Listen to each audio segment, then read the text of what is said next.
मैं पंडित मुकेश कुमार मिश्र अपने इस यूट्यूब चैनल ट्रेडिशनल ज्योतिष केंद्रम में आप सभी लोगों का हार्दिक स्वागत करता हूं।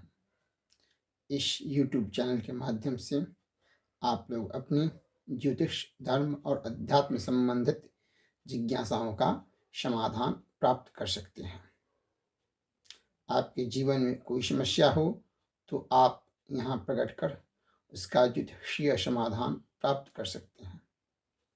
इस चैनल के माध्यम से आप धर्म और अध्यात्म विषयक परिचर्चा कर सकते हैं। जिन बंधुओं ने अब तक हमारे इस चैनल को सब्सक्राइब नहीं किया हो, उनसे निवेदन है कि मेरे इस चैनल को सब्सक्राइब करें और मेरे वीडियो को लाइक करें। आइए आज हम इस वीडियो के माध्यम से नरेंद्र मोदी जी की कुंडली में उपस्थित कुछ योगों पर चर्चा करेंगे, जिसके विषय में शायद आप लोग अभी तक नहीं सुने हों। बंधु, इस वीडियो को बनाने का मेरा अभिप्राय किसी की भावनाओं को आघात पहुंचाना नहीं है। फिर भी यदि इस वीडियो के माध्यम से किसी की भावना आहत होती हो तो मैं उसके लिए क्षमा प्रार्थी हूँ। आइए हम नरेंद्र मोदी जी की कुंडली पे चर्चा करें।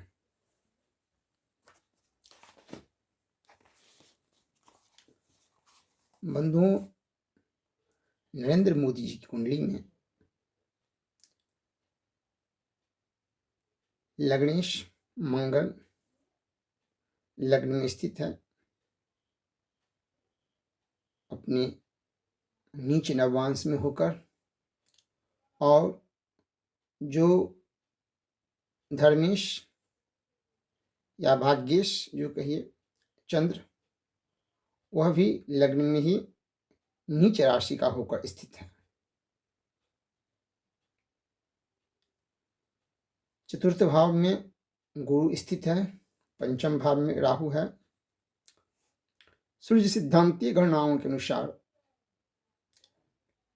दशम भाव में बुध, शुक्र और शनि की उपस्थिति है। एकादश भाव में सूर्य और केतु हैं।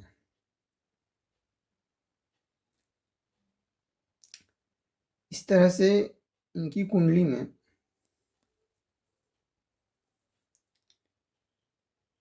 चंद्र और बुध, चंद्र चूंकि षष्ठी का चंद्र है, शुक्ल पक्ष षष्ठी का, तो इनकी कुंडली में चंद्र और बुध, बुध भी पापग्रह शनि के साथ है और अस्त भी है, अतः बुध भी पापग्रह की ही श्रेणी में है। अतः इनके कुंडली में चंद्र और बुध दोनों पापग्रह की ही श्रेणी में आते हैं।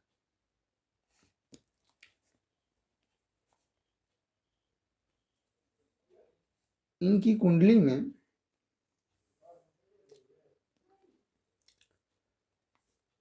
क्रोधी योग उपलब्ध होता है, अर्थात ऐसा योग जिसमें उत्पन्न जातक क्रोध करता हो, क्रोधी हो, ऐसा योग भी इनके कुंडली में उपलब्ध हो रहा है। कहा गया है, दिवा बल्यारे खे अंगे क्रोधी, लग्ने भौमे क्रोधी। अर्थात दिन का लग्न हो और लग्न में बलवान मंगल हो, या किसी भी समय का लग्न हो और लग्न में मंगल हो, तो ऐसे योग में उत्पन्न जातक क्रोधी अर्थात क्रोध करने वाला होता है। मोदी जी की कुंडली में यह योग घटित होता है। दूसरा योग है प्रसूनता का योग। इस योग में उत्पन्न जातक किसी के गुप्त बातों को दूसरे के समक्ष प्रकट कर देता है। यह प्रसूनता कहलाता है। इस योग के संबंध में कहा गया है पापे अंगेशे पिषुणः पाप दृष्टियाधिके अंगे पिषुणः, अर्थात लग्नेश यदि पापक ग्रह हो वा लग्न पर पापक ग्रहों की दृष्टि हो तो ऐसे योग में उत्पन्न जातक पिषुण होता है। अर्थात ऐसे योग में उत्पन्न जातक किसी के गुप्त बातों को, किसी के रहस्यों को जो प्रकटन की योग्य न हो उसे दूसरों के समक्ष प्रकट कर देता है। यह योग भी नरेंद्र मोदी जी की कुंडली में उपलब्ध होता है।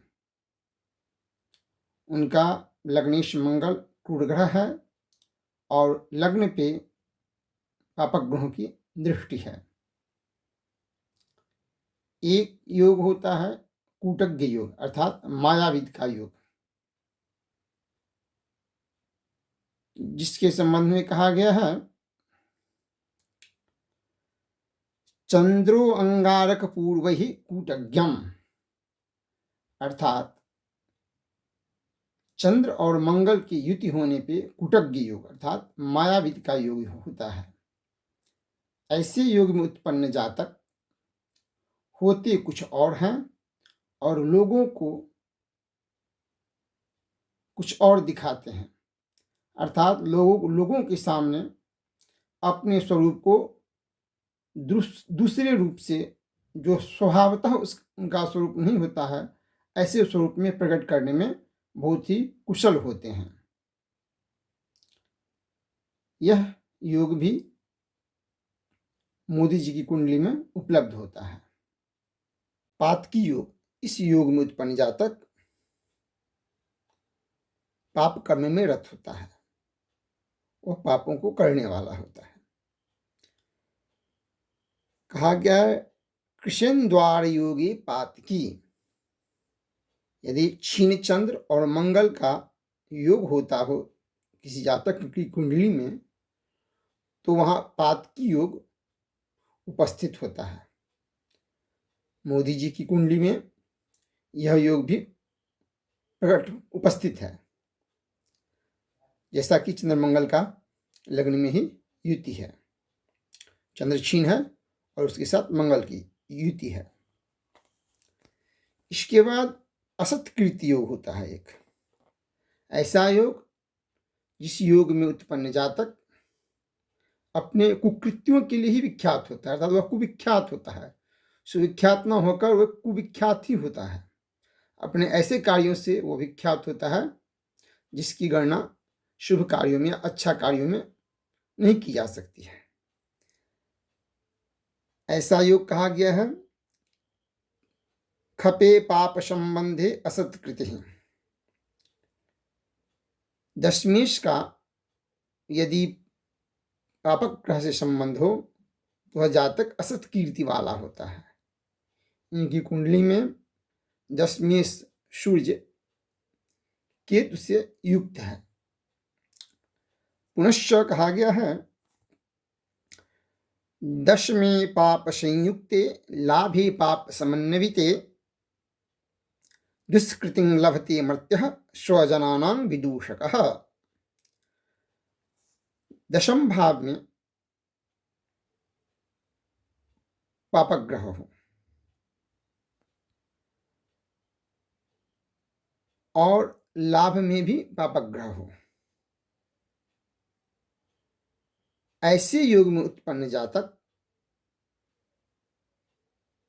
असत कीर्ति वाला, अपने कुकृत्यों से विख्यात होने वाला तथा स्वजनों को कष्ट देने वाला, अपने ही जनों को दूषित करने वाला जातक होता है। यह योग नरेंद्र मोदी जी की कुंडली में उपलब्ध होता है क्योंकि इनकी दशम भाव में शनि और बुध दोनों पापक ग्रह हैं जो शुक्र के साथ उपस्थित हैं। साथ ही एकादश भाव में सूर्य जो नैसर्गिक पापक ग्रह और केतु दोनों नैसर्गिक पापक ग्रह उपस्थित हैं। इस तरह से यह योग इनके कुंडली में उपस्थित होता है। आगे फिर एक पापी योग होता है जिसमें उत्पन्न जातक भी पाप कर्म में रत रहता है।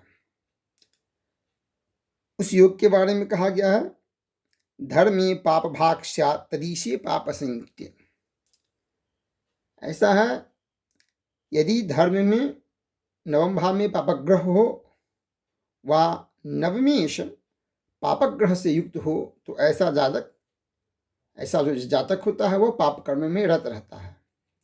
इनकी कुंडली में नवम भाव में तो कोई ग्रह नहीं है, किंतु नवमेश चंद्र जो निचस्त होकर पापक ग्रह मंगल के साथ लग्न में युक्त है, तो यह योग भी इनके कुंडली में घटित हो रहा है। ऐसा जातक हमेशा क्रूर कर्म में लगा रहता है। वह शुभ कर्म या जिस कर्म से जन कल्याण हो उस पर ध्यान न देकर जिससे अपना हित हो, अपना कल्याण हो, उस पर अधिक ध्यान देता है।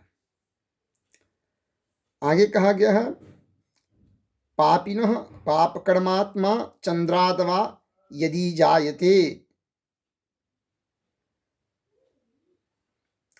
यदि चंद्रमा से दशम भाव में पापग्रह हो तो भी ऐसे योग में उत्पन्न जातक पाप कर्मा क्रूर कर्मा होता है। इनकी कुंडली में यह योग भी घटित हो रहा है। चंद्रमा लग्न में है और उससे दशम भाव, जो लग्न से दशम भाव भी होगा, उसमें बुध और शनि दोनों पापक ग्रह स्थित है।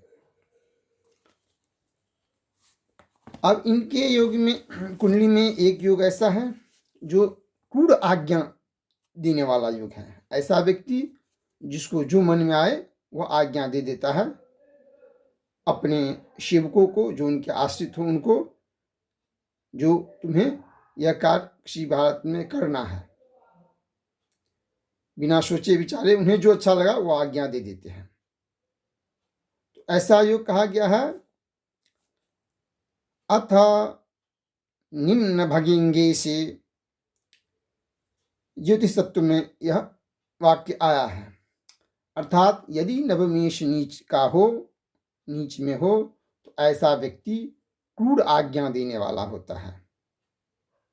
वह अपना फरमान जारी कर देता है, भले ही दूसरों को इससे कोई परेशानी हो, उसका कोई मतलब नहीं है, आपको तो बस यह मानना है। तो इस तरह के योग भी मोदी जी के कुंडली में उपस्थित होते हैं।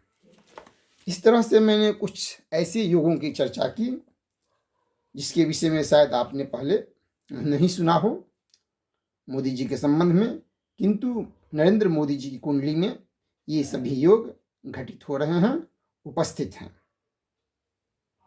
बहुत बहुत धन्यवाद। मैं पुनः अंत में एक प्रार्थना आप लोगों से करना चाहूँगा।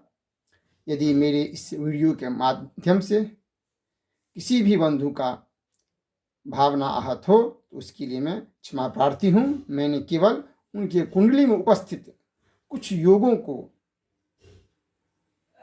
आपके समक्ष रखा है जिनके विषय में सामान्यतः चर्चा नहीं की जाती है। बहुत बहुत धन्यवाद।